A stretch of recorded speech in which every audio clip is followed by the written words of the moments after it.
दोस्तों, अरबी सीखने के लिए लाइक, कमेंट्स, शेयर करने के बाद चैनल को सब्सक्राइब ज़रूर करें। बिस्मिल्लाहिर्रहमानिर्रहीम। अस्सलामुअलैकुम वरहमतुल्लाहि वबरकातुहू। दोस्तों, कैसे हैं? क्या हाल है? उम्मीद करता हूं कि खैर वाफियत से होंगे। दोस्तों, जैसा कि आप स्क्रीन पर देख रहे हैं, हिंदी में लिखा है पकड़ना या छूना, अरबी में लिखा है आमसिक या लम्मस। यानी अरबी में पकड़ना को आमसिक कहते हैं और छूना को अरबी में लम्मस कहते हैं। लेकिन दोस्तों, अगर इस पे हम गौर करें तो ये समझने को मिलता है कि हम किसी चीज़ को जब तक छुएंगे नहीं तब तक पकड़ेंगे कैसे, और किसी भी चीज़ को जब तक हम पकड़ेंगे नहीं तब तक छूना कैसे कहलाएगा। मैं इस वीडियो के अंदर यही सब चीज़ आपको बतलाऊंगा, लिहाजा आप लोगों से गुजारिश है कि वीडियो को आखिरी तक देखिएगा, तो इंशाअल्लाह आपको बहुत कुछ सीखने को और समझने को मिलेगा। जैसे कहना हो उसे पकड़ो, उसे पकड़ो, अरबी में कहेंगे हुवा आमसिक, हुवा आमसिक। हुआ का मतलब उसे, और पकड़ने को अरबी में आमसिक कहते हैं। तो कहना हो उसे पकड़ो, अरबी में कहेंगे हुवा आमसिक, यानी उसे पकड़ो। उसे क्यों नहीं पकड़ा, उसे क्यों नहीं पकड़ा, अरबी में कहेंगे लेशमा हुवा आमसिक, लेशमा हुआ आमसिक। लेश का मतलब क्यों, माँ का मतलब नहीं, हुआ का मतलब उसे, और पकड़ने को अरबी में आमसिक कहते हैं। तो उसे क्यों नहीं पकड़ा अगर कहना हो तो कहेंगे लेशमा हुआ आमसिक, लेशमा हुआ आमसिक। मैं उसे अभी पकड़ता हूँ, मैं उसे अभी पकड़ता हूँ, अरबी में कहेंगे अना अलहीन हुआ आमसिक, अना अलहीन हुआ आमसिक। अना का मतलब मैं, अलहीन का मतलब अभी, हुआ का मतलब उसे, और पकड़ता हूँ यानी आमसिक। मैं उसे अभी पकड़ता हूँ, कहेंगे अना अलहीन हुआ आमसिक। मजबूती के साथ पकड़ो, मजबूती के साथ पकड़ो, अरबी में कहेंगे गौवी मआ अमसिक, गौवी मआ अमसिक। गौवी का मतलब होता है मजबूती, मआ का मतलब साथ, अमसिक यानी पकड़ना। मजबूती के साथ पकड़ो, अरबी में कहेंगे गौवी मआ अमसिक, गौवी मआ अमसिक। चलो हम साथ साथ पकड़ते हैं, चलो हम साथ साथ पकड़ते हैं, अरबी में कहेंगे यल्ला अना सवा सवा आमसिक, यल्ला यानी चलो, अना यानी हम, सवा सवा यानी साथ साथ, और पकड़ने को अरबी में आमसिक कहते हैं। तो कहना हो चलो हम साथ साथ पकड़ते हैं, अरबी में कहेंगे यल्ला अना सवा सवा आमसिक, यल्ला अना सवा सवा आमसिक। तुम छोड़ दो वह पकड़ेगा, अगर कहना हो कि तुम छोड़ दो वो पकड़ेगा तो अरबी में कहेंगे अंत खल्ली हुवा आमसिक, अंत खल्ली हुवा आमसिक। अंत यानी तुम, खल्ली यानी छोड़ दो, हुवा यानी वह, आमसिक यानी पकड़ना। तो पकड़ेगा, पकड़ रहा हूँ, पकड़ो, पकड़ता हूँ, पकड़ लिया, जितने भी अल्फाज हैं सब जगह आमसिक बोला जाएगा। जैसे तुम छोड़ दो वह पकड़ेगा, बोलेंगे अंत खल्ली हुवा आमसिक। दोस्तों, यहाँ तक मैंने आपको पकड़ने से रिलेटेड जुमले बतलाए। अब यहाँ से मैं आपको छूने के बारे में बतलाऊँगा कि छूने में और पकड़ने में अंतर क्या होता है। जैसे हमको कहना हो कि इसे छूना मना है, इसे छूना मना है, अरबी में कहेंगे ममनू हाजा लम्मस, ममनू हाजा लम्मस। ममनू का मतलब होता है मना है, हाजा मतलब यह या इसे, और लम्मस का मतलब होता है छूना। अब छूना क्या है, किसी चीज़ को हम टच करते हैं तो उसको छूना कहते हैं, और किसी चीज़ को पकड़ते हैं अगर, यानी उठाने के लिए या रोकने के लिए या रखने के लिए, तो उसको पकड़ना कहते हैं। तो उस पकड़ने को अरबी में आमसिक कहते हैं, और छूने को यानी टच करने को अरबी में लम्मस कहते हैं। तो कहना हो इसे छूना मना है, कहेंगे ममनू हाजा लम्मस। दोस्तों, अगर कहना हो इसे तुम नहीं छुओ, इसे तुम नहीं छुओ, तो कहेंगे हाजा ला तलम्मस, हाजा ला तलम्मस, हाजा का मतलब इसे, ला का मतलब नहीं, और तलम्मस इसमें जो त दिख रहा है त का मतलब तुम, और लम्मस का मतलब छूना। तो हाजा ला तलम्मस यानी तुम इसे न छुओ। दोस्तों लेकिन कहना हो तुमने क्यों छुआ, तुमने क्यों छुआ, तो कहेंगे लिमाजा अंत लम्मस, लिमाजा यानी क्यों या किस लिए, अंत यानी तुमने, लम्मस यानी छुआ। तो कहेंगे लिमाजा अंत लम्मस यानी तुमने क्यों छुआ। दोस्तों अगर कहना हो मैंने मना किया था न छूना, मैंने मना किया था न छूना, इसको अरबी में कहेंगे अना सौवित ममनू लात लम्मस, अना सौवित ममनू लात लम्मस। अना का मतलब मैंने, सौवित यानी किया था, ममनू यानी मना, लात यानी नहीं, लम्मस यानी छूना। तो मैंने मना किया था नहीं छूना, अरबी में कहेंगे अना सौवित ममनू लात लम्मस। दोस्तों अगर कहना हो क्या मैं इसे छू सकता हूँ, अरबी में कहेंगे ऐश अना इगदर हादा लम्मस, ऐश मतलब क्या, अना यानी मैं, इगदर यानी सकता, इगदर का मतलब होता है सकता, जैसे छू सकता, खा सकता, जा सकता। जहाँ पे सकता का इस्तेमाल करना होगा वहाँ पे इगदर का इस्तेमाल करेंगे। हाजा यानी इसे, लम्मस यानी छूना। तो कहेंगे ऐश अना इगदर हादा लम्मस यानी क्या मैं इसे छू सकता हूँ। दोस्तों बोलने के लिए हम हिंदी में सीधा सीधा बोलते हैं, लेकिन जब उसको अरबी में ट्रांसलेशन करेंगे तो अल्फाज आगे पीछे हो सकते हैं। अगर अल्फाज आगे पीछे होंगे तो ये गलत नहीं होगा, ठीक है। दोस्तों अगर कहना हो इसे छूकर मैंने गलती किया, इसे छूकर मैंने गलती किया, तो अरबी में कहेंगे हादा लम्मस अना सवी खल्तान, हादा लम्मस अना सवी खल्तान। हाजा का मतलब इसे, लम्मस यानी छूकर, अना यानी मैंने, सौवी मतलब किया, खल्तान यानी गलती, गलती को अरबी में खल्तान कहते हैं। तो कहेंगे इसे छूकर मैंने गलती किया, तो कहेंगे हादा लम्मस अना सौवी खल्तान। तो दोस्तों आपने देखा कि छोटे छोटे शब्दों को जोड़ करके कैसे जुमले बनाया जाता है। आप देख सकते हैं कि हमने लम्मस को एक शब्द इस्तेमाल किया लम्मस, और उससे कितने जुमले हमने बनाए।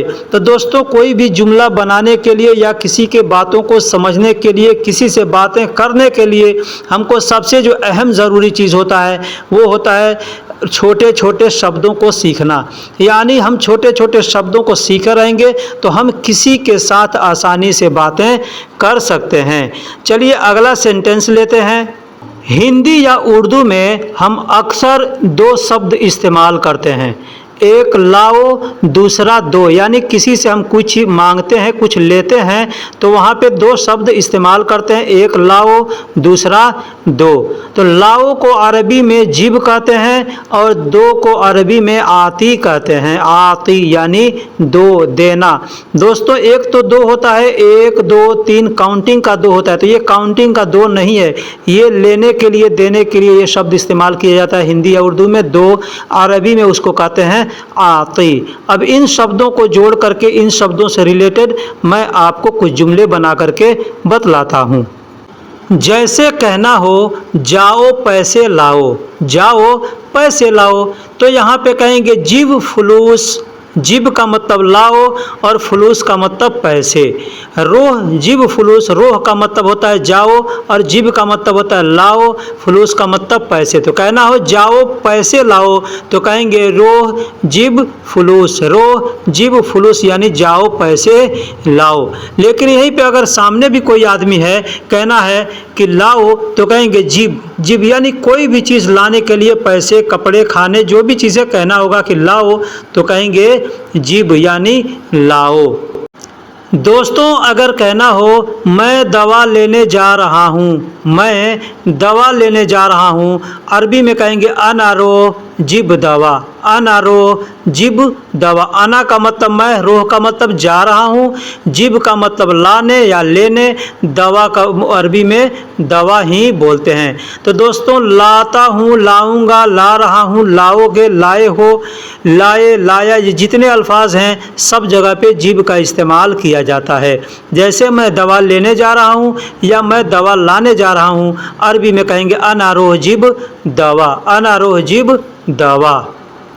दोस्तों अगर कहना हो तुम उसे लेने कब जाओगे, तुम उसे लेने कब जाओगे या जा रहे हो, अरबी में कहेंगे अंत मितारो जिब हा, अंत मितारो जिब हा। अंत यानी तुम, मिता यानी कब, रोह का मतलब जा रहे हो या जाओगे, जिब हा यानी उसे लेने, जिब का मतलब लेने और हा का मतलब उसे। तो चाहे तो कह सकते हैं अंत मितारो जिब हुआ भी बोल सकते हैं या जिब हा बोल सकते हैं।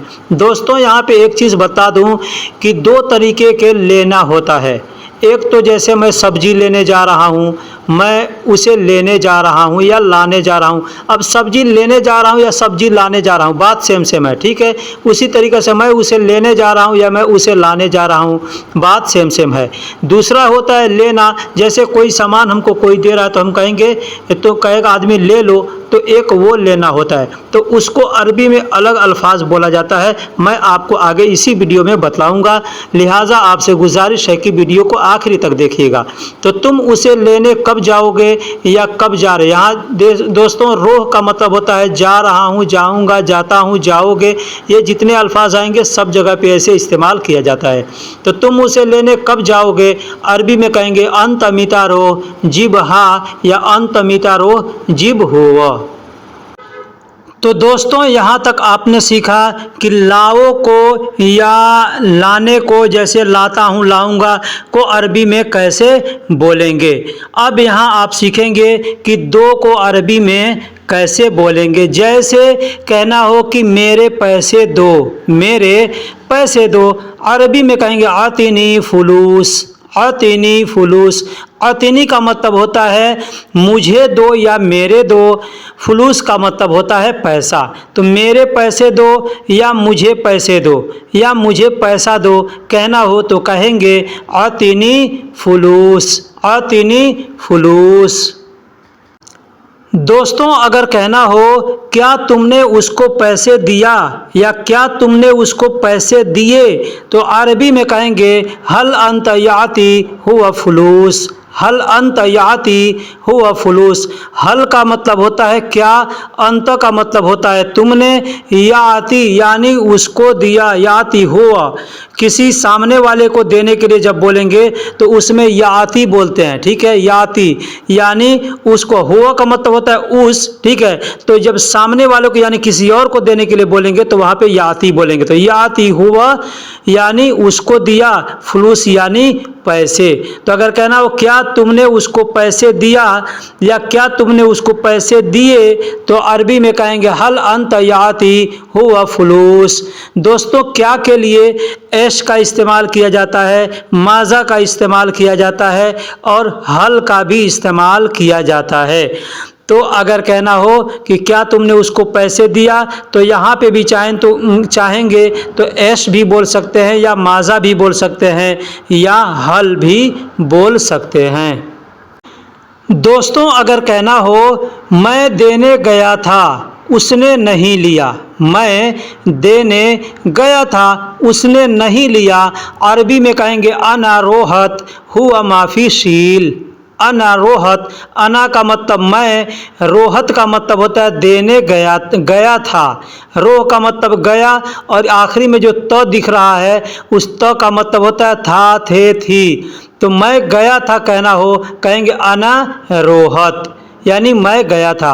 हुआ माफ़ी शील, हुआ यानी उसने, माफ़ी मतलब नहीं, शील का मतलब लिया। तो मैं देने गया था उसने नहीं लिया या उसने नहीं लिया है तो कहेंगे अनारोहत हुआ माफ़ी शील। अब इसको आप चाहें तो ऐसे भी बोल सकते हैं अरोहत हुआ माफ़ी शील, अरोहत भी बोल सकते हैं या अलग करके अनारोहत भी बोल सकते हैं कि मैं देने गया था उसने नहीं लिया। दोस्तों अगर कहना हो दोबारा जाकर दे दूंगा, दोबारा जाकर दे दूंगा या दूसरी बार जाकर दे दूंगा, अरबी में कहेंगे रोह तानी मर्रा आती, रोह तानी मर्रा आती। रोह का मतलब जाकर, तानी मर्रा यानी दूसरी बार, आती यानी दे दूंगा। दोबारा जाकर दे दूंगा या दूसरी बार जाकर दे दूंगा, बात सेम सेम है। अरबी में कहेंगे रोह तानी मर्रा आती, रोह तानी मर्रा आती।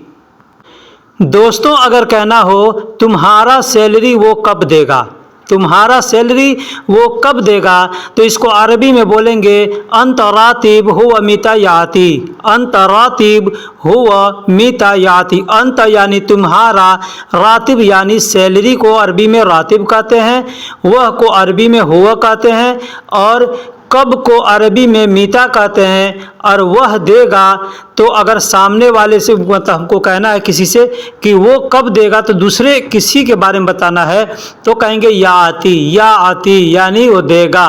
तो आती का मतलब देना होता है, आती किसी के साथ भी जोड़ सकते हैं, आती वो देगा, मैं दूंगा, तुम दोगे, कौन देगा, सब जगह आती बोल सकते हैं। लेकिन सामने वाले को यानी जहाँ पे वह हुआ का इस्तेमाल करना है वहाँ पे या आती बोलेंगे, ठीक है, हुआ या आती।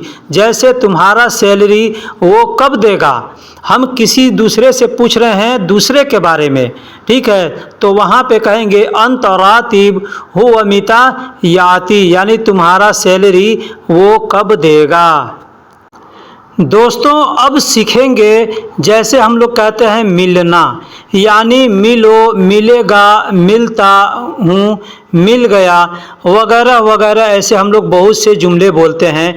उसको अरबी में कहते हैं हस्सल। हस्सल का मतलब मिलना, यानी मिलो, मिलेगा, मिलता हूँ, मिल गया, मिल जाएगा, मिलते हो, ये जितने भी अल्फाज हैं सब जगह पे हस्सल बोल करके पूरा किया जा सकता है। हस्सल का मतलब ये सारे अल्फाज हस्सल में शामिल होते हैं। जैसे कहना हो मुझे कफ़ील से मिलना है या मैं कफ़ील से मिलना चाहता हूँ, ये दो जुमले हैं। मुझे कफ़ील से मिलना है या मैं कफ़ील से मिलना चाहता हूँ, दोनों सूरत में बोलेंगे अना ए बिहस्सल मिन कफ़ील, अना ए बिहस्सल मिन कफ़ील। मुझे को अरबी में अना कहते हैं, कफ़ील को अरबी में कफ़ील कहते हैं, और ए बी का मतलब होता है चाहना, यानी मैं चाहता हूँ, ठीक है। हस्सल यानी मिलना को अरबी में हस्सल कहते हैं, और से को अरबी में मिन कहते हैं। तो कहना हो मुझे कफ़ील से मिलना है यानी कि मिलने का ख्वाहिश है, मुझे कफ़ील से मिलना है यानी किसी से भी मिलना है, मतलब मेरा ख्वाहिश है, अपना ख्वाहिश किसी से बता रहा हूँ, तो वहाँ पे चाहत का इस्तेमाल किया जाता है। तो अना यानी चाहता हूँ, ए बी यानी अना यानी मैं, ए बी यानी चाहता हूँ, हस्सल यानी मिलना, मिन कफ़ील यानी कफ़ील से। अब चाहे तो कफ़ील मिन भी कह सकते हैं या मिन कफ़ील भी कह सकते हैं। दोस्तों बोलने के लिए वैसे जुमले इस्तेमाल किए जाते हैं जो सुनने में भी थोड़ा अच्छा लगे और अपने आप को बोलने में भी आसानी महसूस हो। दोस्तों अगर कहना हो आज वह नहीं है कल मिल लेना, कल मिल लेना, तो अरबी में कहेंगे हुवा अल-यौम माफ़ी, हुवा यानी वह, अल-यौम यानी आज, माफ़ी यानी नहीं है, बुकरा, बुकरा यानी कल, बुकरा कहते हैं आने वाले कल को बुकरा कहते हैं। हस्सल का मतलब मिल लेना, जैसे मैंने पीछे बताया कि हस्सल का मतलब मिलना होता है, यानी मिलूँगा, मिलता हूँ, मिलो, मिल गया, मिल जाएगा, मिल लेना, मिलता है, मिला था, ये जितने अल्फाज आएंगे सब जगह हस्सल का प्रयोग किया जाता है। जैसे आज वो नहीं है तो कहेंगे हुवा अल-यौम माफ़ी, यानी आज वो नहीं है, कल मिल लेना या कल मिलेगा या कल मिलो, कहेंगे बुकरा हस्सल, बुकरा हस्सल यानी कल मिलो या कल मिल लेना, ठीक है, या कल मिलेंगे तो कहेंगे बुकरा हस्सल, आज वो नहीं है कल मिल लेना, या आज वो नहीं है कल मिलेगा, आज वो नहीं है कल मिलो, आज वो नहीं है कल मिलता हूँ, जितने भी अल्फाज हैं सब जगह वहाँ पे हस्सल का इस्तेमाल करेंगे। कहेंगे हुवा अल-यौम माफ़ी यानी आज वो नहीं है, बुकरा हस्सल यानी कल मिल लेना, कल मिलो, कल मिलता हूँ, कल मिलेगा, जितने भी अल्फाज आएंगे वहाँ पे ऐसे बोल सकते हैं। दोस्तों अगर कहना हो मैं उससे कल मिला था, मैं उससे कल मिला था। अब दोस्तों यहाँ पे मैंने पीछे एक लफ्ज़ दिया था, जुमला दिया था आने वाले समय के बारे में, यानी कल मिलना, ठीक है, या कल मिल लेना। अब यहाँ पे कल मिला था यानी बीते हुए समय के लिए, यानी जो कल बीत चुका है। पहले वाले जुमले में था आने वाला कल, और ये जुमले में है बीता हुआ कल, यानी कल बीत चुका है उसके बारे में। तो अरबी में कहेंगे अना हसलत, यानी मैं मिला था। क्या कहेंगे? अना यानी मैं, हसल त, हसल का मतलब मिला, और इसमें त इस्तेमाल कर देंगे तो त का मतलब होता है था, थे, थी। तो हसल त यानी मिला था। आम्स, आम्स यानी कल, बीते हुए कल को अरबी में आम्स कहते हैं। हुआ मिन यानी उससे, हुआ यानी उस, और मिन यानी से। तो उससे कहेंगे तो मिन हुआ कह सकते हैं या हुआ मिन कह सकते हैं। जैसे मैं उससे कल मिला था, अरबी में कहेंगे अना हसलत आम्स हुआ मिन, अना हसलत आम्स हुआ मिन। दोस्तों जो चीज़ समझ में ना आए आप कमेंट बॉक्स में कमेंट्स करके पूछ सकते हैं कि इसको मैं समझा नहीं, फिर इसको समझा दीजिए।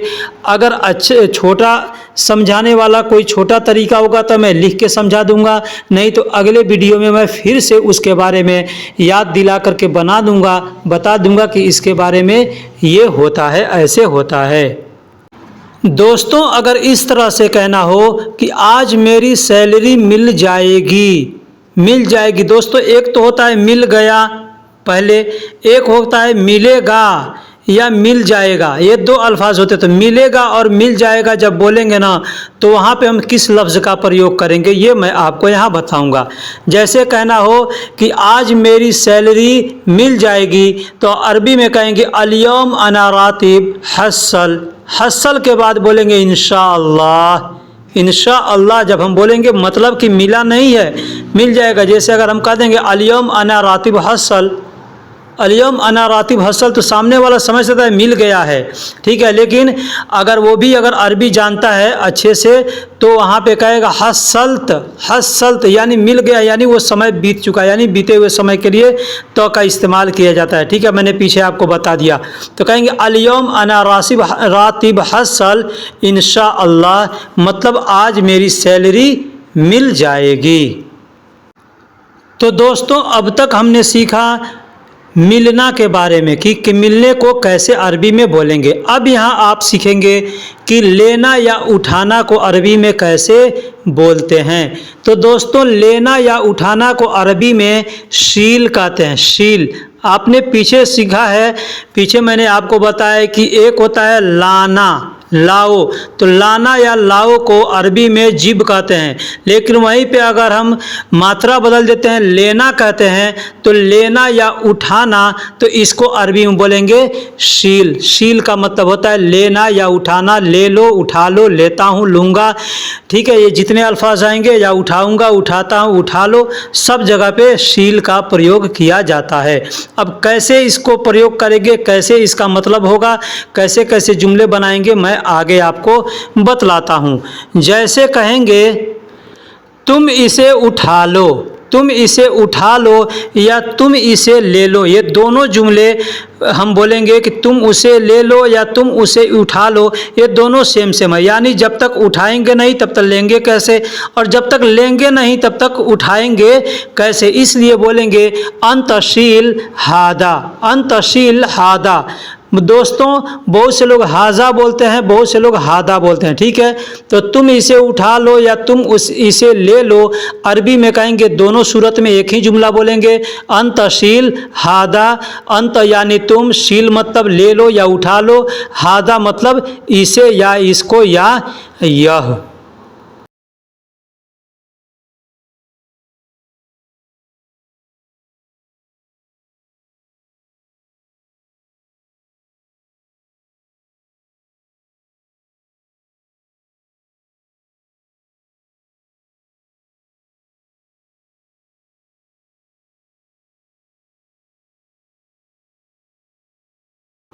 दोस्तों अगर कहना हो मैं इसे नहीं उठा सकता, यह भारी है, मैं इसे नहीं ले सकता, यह भारी है, या मैं इसे नहीं उठा सकता, यह भारी है, दोनों सूरत में बोलेंगे हादा शील अना मा इगदर, हादा शील अना मा इगदर, हादा तगील। हाजा का मतलब यह, शील का मतलब लेना या उठाना, अना यानी मैं, मा इगदर, माँ का मतलब नहीं और इगदर का मतलब होता है सकता, यानी जहाँ पे भी सकता का प्रयोग करना हो, जैसे कर सकता, जा सकता, रह सकता, आ सकता, जहाँ पे सकता का इस्तेमाल करना होगा वहाँ पे इगदर का इस्तेमाल करेंगे। तो कहेंगे हादा शील अना मा इगदर, हादा तगील, हादा का मतलब यह और तगील का मतलब होता है भारी। तगील, बहुत से लोग थगील कहते हैं, ठीक है, तो तगील या थगील कोई कैसे भी बोले उसका मतलब होता है भारी। मैं इसे नहीं उठा सकता या मैं इसे नहीं ले सकता, हादा शील अना मा इगदर, यह भारी है, हाजा तगील। अब इसको अलग अलग करके मैं बता दिया कि अगर कहना हो मैं इसे नहीं उठा सकता या इसे मैं नहीं ले सकता, कहेंगे हादा शील अना मा इगदर, यह भारी है, हादा तगील। दोस्तों अगर यूं कहना हो आओ मिलकर साथ साथ उठाते हैं, आओ मिलकर साथ साथ उठाते हैं, तो अरबी में कहेंगे ताल सवा सवा शील, ताल सवा सवा शील। अब यहाँ पे मिलकर यानी मिलने के लिए हस्सल का प्रयोग नहीं करेंगे, यहाँ पे बस बोलेंगे ताल यानी आओ, सवा सवा यानी साथ साथ, शील मतलब लेते हैं या उठाते हैं। तो आओ मिलकर साथ साथ उठाते हैं या आओ मिलकर साथ उठाते हैं, अरबी में कहेंगे ताल सवा सवा शील, ताल सवा सवा शील। दोस्तों अगर यूं कहना हो मैं अकेले इसे नहीं उठाऊंगा, मैं अकेले इसे नहीं उठाऊंगा, तो अरबी में कहेंगे वाहिद मा अना शील हादा, वाहिद यानी अकेले, माँ यानी नहीं, अना यानी मैं, शील मतलब उठाऊंगा, हाजा मतलब इसे, तो मैं इसे अकेले नहीं उठाऊंगा, अरबी में कहेंगे वाहिद मा अना शील हादा। दोस्तों आगे पीछे करके सेंटेंस को बोला जा सकता है, जैसे शील हादा वाहिद मा अना, ऐसे भी बोल सकते हैं, ठीक, या मैं अना शील हादा वाहिद ऐसे भी बोल सकते हैं, यानी मैं इसे अकेले नहीं उठाऊंगा। तो दोस्तों अगर यूं कहना हो मैं समझता हूँ तुम सब समझ गए, अब मैं क्या समझाना चाहता हूँ, मैं क्या कहना चाहता हूँ ये आप सब खुद समझ जाएंगे। मैं समझता हूँ तुम सब समझ गए, मैं समझता हूँ इसमें दो जुमले इस्तेमाल किए गए हैं, जैसे पहला है मैं समझता हूँ, दूसरा है तुम सब समझ गए। तो कहना हो मैं समझता हूँ, अरबी में कहेंगे अफहम, अ का मतलब मैं, फ़हम का मतलब समझता हूँ, ठीक है, तो कहेंगे अफ़हम या अना फ़हम यानी मैं समझता हूँ। अंत फ़हम कुल्लो जमीआ, अंत यानी तुम, फ़हम यानी समझते हो, कुल्लो जमीआ यानी तुम सब। कुल्लो जमीआ जब बोलेंगे मतलब कि बहुत से लोगों को मुखातिब करके बोला जाएगा, तो वहाँ पे बोलेंगे कुल्लो जमीआ। जैसे मैं आप सबको बोल रहा हूँ कि मैं समझता हूँ, कह रहा हूँ अफ़हम या अना फ़हम, अंत फ़हम कुल्लो जमीआ यानी तुम सब समझ गए होगे या तुम सब समझ गए या आप सब समझ गए। दोस्तों यहाँ एक चीज़ बता दूँ, हिंदी या उर्दू में हम लोग तुम या आप बोलते हैं, अरबी में ऐसा नहीं होता, अरबी में एक ही अल्फाज है अंत या इंत। अब अंत या इंत का मतलब तुम समझो या आप समझो, जैसे भी आप समझना चाहते हैं समझ जाइए। तो मैं समझता हूँ तुम सब समझ गए, अरबी में बोलेंगे अफ़हम अंत फ़हम कुल्लो जमीआ। इसलिए मैं चलता हूँ, इसलिए मैं चलता हूँ, अरबी में कहेंगे असन अना यल्ला, असन यानी इसलिए, अना यानी मैं, और यल्ला का मतलब होता है चलता हूँ। जैसे किसी से कहेंगे चलो तो भी कहेंगे यल्ला, मैं चलता हूँ तो भी कहेंगे यल्ला। अब यहाँ पे अंत या अना का इस्तेमाल करेंगे, जैसे कहेंगे तुम चलो, कहेंगे अंत यल्ला यानी तुम चलो, ठीक है, अना यल्ला यानी मैं चलता हूँ, यानी मैं चलता हूँ। दूसरी बार फिर मिलेंगे, दूसरी बार फिर मिलेंगे, इसको अरबी में कहेंगे बाद हसल तानी मर्रा। बाद हसल तानी मर्रा, बाद का मतलब फिर और हसल का मतलब मिलेंगे, तानी मर्रा यानी दूसरी बार। तो दोस्तों वीडियो कैसी लगी आप हमें कमेंट बॉक्स में ज़रूर बताइएगा। इंशाअल्लाह मैं आज से और इस बार से वीडियो इसी तरीके से बनाऊंगा। उम्मीद करता हूं कि वीडियो आप लोगों को पसंद आएगा। दोस्तों एक रिक्वेस्ट है, अगर वीडियो पसंद आ जाए तो वीडियो को लाइक भी करें, दोस्तों में शेयर भी करें, और नए हैं चैनल पर या पुराने हैं चैनल को सब्सक्राइब नहीं किया है तो चैनल को सब्सक्राइब ज़रूर करें।